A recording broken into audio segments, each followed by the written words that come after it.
Merry Christmas at bagong taong masagana. Pasko ay ipagdiwang, ang araw na dakila.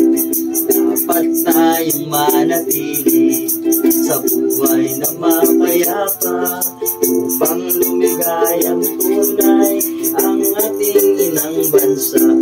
Merry Christmas, Merry Christmas, Paskong anong saya. Happy New Year, Happy New Year, bagong taong sigla.